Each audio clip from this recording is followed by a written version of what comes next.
আসসালামু আলাইকুম রহমতুল্লাহি বারকাত। আমার ভিডিওগুলো দেখতে থাকুন, দেখতে দেখতে ভালো লাগে, ভালোবাসা হয়ে যাবে ইনশাআল্লাহ। মহাসড়কে ডাকাতের রশির ফাঁদে দুই বাইক, নিহত হয়েছেন একজন, আহত হয়েছেন তিনজন।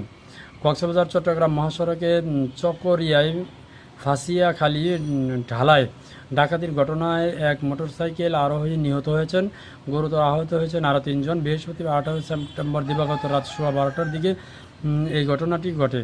স্থানীয়রা জানান, গভীর রাতে মহাসড়কের দুপাশ দাঁড়িয়ে একদল দুর্বৃত্ত রশি দিয়ে ফাঁদ পেতে রাখে।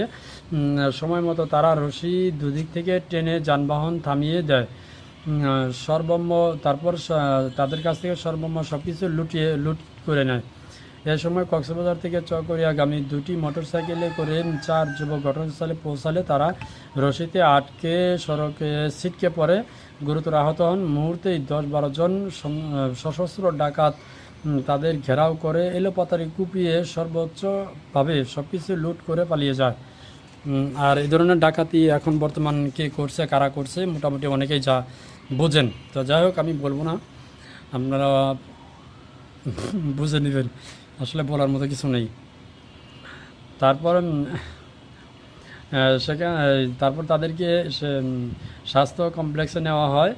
সেখানে কর্তব্যরত চিকিৎসক উখিয়ার বাসিন্দা মোহাম্মদ হক 35 বছর মৃত ঘোষণা করেন। আহত তিনজনকে আশঙ্কাজনক অবস্থায় চট্টগ্রাম মেডিকেল কলেজ হাসপাতালে পাঠানো হয়েছে, তবে তাদের পরিচয় তাৎক্ষণিকভাবে পাওয়া যায়নি।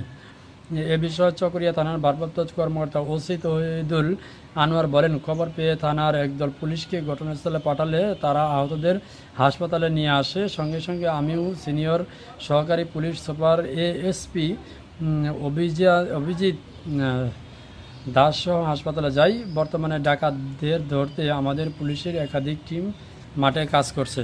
আসলে ধরতে পারবে না তো, কারণ কীভাবে ধরবে, তারা অনেক ক্ষমতাশীল। যাই হোক, আর কিছু বললাম না, বুঝে নেবেন। ভালো লাগলে ভিডিওটা শেয়ার করে দেবেন। ধন্যবাদ।